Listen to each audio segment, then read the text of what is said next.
ജിയോജിത്തിൻ്റെ Deepavali stock പിക്ക് പരിശോധിക്കുകയാണെങ്കിൽ banking മേഖലയിൽ നിന്ന് അവർ തിരഞ്ഞെടുത്തിരിക്കുന്നത് SBIയെയും സ്റ്റേറ്റ് ബാങ്കിനെയും ആക്സിസ് ബാങ്കിനെയുമാണ്. ഇതിൻ്റെ ഒരു കാരണമായിട്ട് അവർ പറഞ്ഞിരിക്കുന്നത് മികച്ച രീതിയിലുള്ള ഒരു ക്രെഡിറ്റ് എക്സ്പാൻഷൻ കാഴ്ചവെക്കാൻ വേണ്ടിയിട്ട് നിലവിൽ ഈ രണ്ട് ഓഹരികൾക്കും സാധിച്ചിട്ടുണ്ട്. കൂടാതെ വളരെ സ്റ്റേബിൾ ആയിട്ടുള്ള ഒരു മാർജിൻസ് മെയിൻറ്റെയിൻ ചെയ്യാൻ വേണ്ടിയിട്ടും SBIക്കും ആക്സിസ് ബാങ്കിനും സാധിക്കുന്നു എന്നുള്ളതും ജിയോജിത്ത് ഒരു പോസിറ്റീവായിട്ട് കാണുന്നു.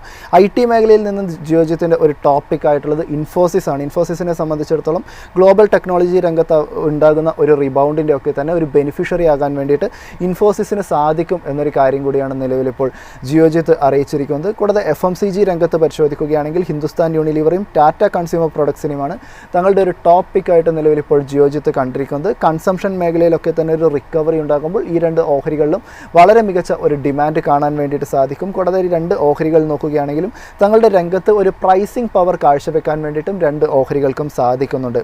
കൂടാതെ ഓട്ടോ മേഖലയിൽ നിന്ന് മാരുതി സുസുക്കി, ഹീറോ മോട്ടോകോപ്പ് എന്നീ പറയുന്ന ഓഹരികളെയും കൂടിയാണ് നിലവിലിപ്പോൾ ജിയോജിത്ത് ചൂസ് ചെയ്തിരിക്കുന്നത്. മികച്ച രീതിയിലുള്ള ഒരു ഡിമാൻഡ് റിവൈവൽ കാണാൻ വേണ്ടിയിട്ട് സാധിക്കുന്നു. റൂറൽ സെൻറ്റിമെൻ്റ് ഒക്കെ പരിശോധിക്കുകയാണെങ്കിലും മെച്ചപ്പെടുന്നതൊക്കെ തന്നെ നിലവിലിപ്പോൾ ഈ ഓട്ടോ രംഗത്ത് ഒരു വളരെ പോസിറ്റീവായിട്ടുള്ള ഒരു ട്രെൻഡിന് കാരണമാകുന്നു എന്നൊരു കാര്യമാണ് നിലവിലിപ്പോൾ ജിയോജിത്ത് ഇപ്പോൾ സൂചിപ്പിച്ചിരിക്കുന്നത്. സിമെൻറ്റ് ആൻഡ് ഇൻഫ്രാസ്ട്രക്ചർ മേഖല പരിശോധിക്കുകയാണെങ്കിൽ അൾട്രാടെക് സിമെൻറ്റിനെയും HG ഇൻഫ്ര എഞ്ചിനീയറിംഗ്സിനെയുമാണ് തങ്ങളുടെ ഒരു ടോപ്പ് പിക്കായിട്ട് നിലവിൽ ജിയോജിത്ത് കണ്ടിരിക്കുന്നത്.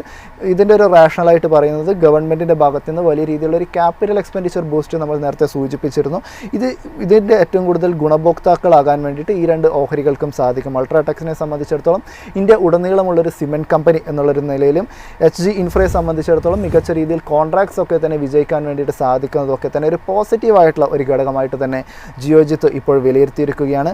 റിന്യൂവബിൾ എനർജീസ് മേഖലയിലേക്ക് കടക്കുകയാണെങ്കിൽ നിലവിൽ സുസ്ലോൺ എനർജിയാണ് നിലവിലിപ്പോൾ ജിയോജിത്തിൻ്റെ ഒരു പിക്കായിട്ട് മാറിയിരിക്കുന്നത്. ഒരു മികച്ച രീതിയിലുള്ള ഒരു മൊമെൻറ്റം ഈ ഒരു ഓഹരിയിൽ കാണാൻ വേണ്ടിയിട്ട് സാധിക്കുന്നു. റിന്യൂവബിൾ ബിസിനസ് പരിശോധിക്കുകയാണെങ്കിലും വളരെ മികച്ച രീതിയിലുള്ള ഒരു അഡ്വാൻറ്റേജ് സുസ്ലോൺ എനർജിയെ സംബന്ധിച്ചിടത്തോളം നിലനിൽക്കുന്നു.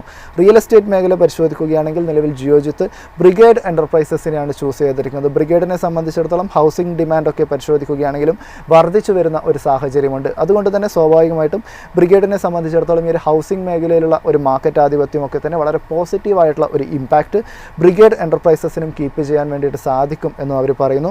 ഹൗസിംഗ് ഫൈനാൻസ് മേഖലയിലേക്ക് കൂടി വരികയാണെങ്കിൽ കാൻഫിൻ ഹോംസിനെയാണ് നിലവിലിപ്പോൾ ജിയോജിത്ത് ചൂസ് ചെയ്തിരിക്കുന്നത്. നിലവിലിപ്പോൾ റിസർവ് ബാങ്ക് ഒക്കെ തന്നെ ഇനിയും റേറ്റ് കട്ട് നടത്തുകയാണെങ്കിൽ കുറച്ചുകൂടി കുറഞ്ഞ ഒരു പലിശ നിരക്കായിരിക്കും. ഈ കുറഞ്ഞ പലിശ നിരക്കിൽ കൂടുതൽ ആളുകളും സ്വാഭാവികമായിട്ടും ഒരു വീട് വെക്കാനുള്ള കാര്യങ്ങളിലേക്കൊക്കെ കടക്കും എന്ന് തന്നെയാണ് അവർ വിലയിരുത്തുന്നത്. അങ്ങനെ വരികയാണെങ്കിൽ ഈ ഒരു മേഖലയിലെ സുപ്രധാന കമ്പനിയായിട്ടുള്ള കാൻഫിൻ ഹോംസിനെ സംബന്ധിച്ചിടത്തോളം ഒരു വളരെ മികച്ച ഒരു സമയമായിരിക്കും. ബിസിനസ് വർദ്ധിക്കും എന്നുള്ളതും അവർ കാണുന്നു. കൂടാതെ ഹൗസിംഗ് ഡിമാൻഡും ഇന്ത്യയിൽ വർദ്ധിച്ചു വരുന്നു എന്നൊരു വ്യൂ പോയിൻ്റ് കൂടിയാണ് നിലവിൽ